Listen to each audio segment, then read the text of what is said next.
মিসটা শুনেন, এটা তো আমরা সাধারণ একটা দেশের খেলা। ইন্টারন্যাশনাল লোকই যারা পছন্দ করে বাংলাদেশকে, তারাই কিন্তু এটা মিস করতে। এখন আমরা কিন্তু সবসময় রেডি থাকি যে কখন আমাদের বোর্ড ডাকবে। এখন দুঃখের বিষয় যে আমরা কিন্তু অনেক দিন ধরে রিটায়ার করেছি, তারা কিন্তু এখন তো কোনো সাড়া দেয় না। বাট তারপরে তাদের আশাতে আমরা বসে থাকি নাই। আমাদের ডোমেস্টিকে খেলা আছি, আমাদের শেখ জামাল টিম আছে, রংপুর রাইডার্স আছে, তো অটোমেটিক দেখা যাচ্ছে আমরা ক্রিকেট নিয়ে কিন্তু বিজি থাকি। যদি আমাকে ডাকে আমি সবসময় রেডি থাকি। যদি ডাকে, যদি মনে করে যে হ্যাঁ রফিকের দিয়ে কোনো কাজ হবে, তা আলহামদুলিল্লাহ আমার দেশে নিয়ে কাজ করবো, এটা তো আশা। এটা আপনারা ভালো করে বুঝতে পারবেন। এখন দেখা যাচ্ছে যে না, আমরা ক্রিকেট খেলে যে অভিজ্ঞতা নিয়েছি, এটা কিন্তু আমরা দেশের মানুষকে শেয়ার করতে পারতেছি। তো অটোমেটিক একটু দুঃখ লাগে যে কেন পারতেছি না।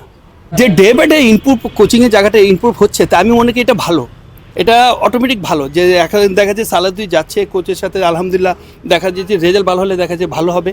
এখন খেলবে তো প্লেয়ার, আমরা যে কোচ হিসাবে কাজ করি যে না আমরা একটা ছোটোখাটো টিপ দিচ্ছি, বাট এখানে কিন্তু আমরা শিকার কিছু নাই, খেলবে কিন্তু ওরাই। বাট সাধারণ এখন টিপসটা দিচ্ছি, এটা ওরা ওই রকম পারফেক্ট কাজ করছে কি না, এটা হলো সবথেকে বড়। আর সবথেকে বড় যে এখন যেসব হচ্ছে যে ঢাকার বা বাংলাদেশের কোচগুলোর কাজ করতেছে, এটা মানে আমি মনে করি যেন একটা পজিটিভ সাইড। বিকজ হতে পারে যে আপনি তাড়াতাড়ি রেজাল্ট পাবেন না, বাট দেখা যাচ্ছে যে এটা যখন সারা বাংলাদেশে যে দেখা যাচ্ছে লোকাল কোচগুলো যদি ছড়িয়ে যাবে, তো অটোমেটিক কিন্তু সবাইকে চিনবে, তো তখন দেখা যাচ্ছে যে আপনি রেজাল্টটা খুবই ভালো পাবেন। দেখেন আমরা দেশটা আমাদের, আমরা কিন্তু দেশেই থাকবো, আমরা কিন্তু বিদেশের থেকে আসবো না। বাট আমাদের যে সার্ভিসটা পাবে ফরেন কিন্তু পাচ্ছে না। আজকে যেসব কোচেদের নাম বললেন, এদের সাথে কিন্তু আমি খেলেছি, এদের আমি খুব কাছেতে দেখেছি। তো সুতরাং এরা যদি কোচিং করতে পারে, তা আমরা পারবো না কেন? এটা কিন্তু একটা দুঃখের মতন প্রশ্ন জাগে। তা আমি মনে করি যে সময় তো একরকম থাকবে না, তো মানুষ তো দেখা যায় যে ডে বাই ডে এটা পরিবর্তন হতে পারে। তো দেখা যায় যে পরিবর্তন হলে ইনশাআল্লাহ ওই পরিবর্তন দিক দিয়ে কিন্তু আমরা তাকিয়ে আছি যে আমরা কীভাবে বাংলাদেশে ক্রিকেটের সার্ভিস দেবো এবং বাংলাদেশের ক্রিকেটটা কীভাবে আরও ছড়িয়ে দেবো।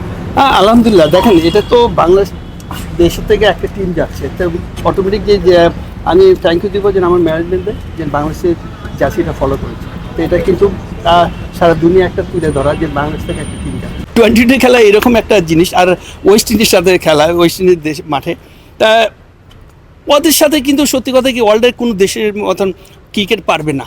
তারপরে আমরা মনে করছি যে বাংলাদেশে একটা টিম যাচ্ছে, আমি মনে করি এটি সবথেকে বড় যে এখানে আমরা যে বলবো না যে টুর্নামেন্ট চ্যাম্পিয়ন হবে, বাট বাংলাদেশে যে এই যাওয়া শিখলো, এটাই কিন্তু একটা ভালো পজিটিভ সাইড। তা আমি মনে করি এই যাওয়া শিখলো, দেখা যায় এখন টিম যাচ্ছে, ভবিষ্যতে দেখা যায় এইসব প্লেয়ারগুলো যদি ভালো খেলে, দেখা যায় ওদের যে টুর্নামেন্টগুলো হয়, দেখা যায় বাংলাদেশে অনেক প্লেয়ার ডাকবে এবং টানবে। তা আমি মনে করি এটা একটা খুব ভালো পজিটিভ সাইড, এবং বাংলাদেশের প্লেয়ার ভবিষ্যতে দেখবেন অনেক ডিস্ট্রিক্টে খেলবে, অনেক দেশে খেলবে, যেটা আজকে আফগানিস্তানে খেলবে। তা আমি মনে করি যে এই ধরনের যদি উদ্যোগটা নেয় আমাদের যেসব এই রংপুর রাইডার্স বা আরও যেসব বিপিএলের টিমগুলো আছে, তা আমি মনে করি অটোমেটিক কিন্তু ডে বাই ডে ক্রিকেটটা ইমপ্রুভ হবে। এটা তো অবশ্যই আমি বললাম যে পজিটিভ সাইন একটা, যে লোকাল কোচ থাকলে কি লোকাল কোচ লোকাল প্লেয়ারদের মনের মতো বুঝতে পারবে।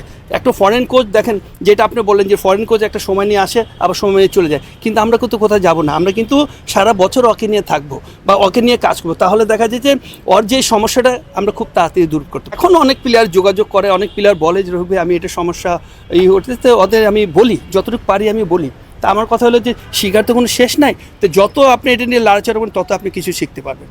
একটা আছে যে এখন ন্যাশনাল টিমের অবস্থা আপনি এখন কি দেখছেন? সামনে একটা উইন্ডিজ সিরিজে আছে, 3 জন মেন আমাদের রেগুলার প্লেয়ার নাই, বিশেষ করে টেস্টে যে আমাদের এত খারাপ সময় যাচ্ছে। আর দেখেন এটা তো আমরা কিন্তু সারা দেশবাসী এখন হতাশায় বাংলাদেশের ক্রিকেট নিয়ে।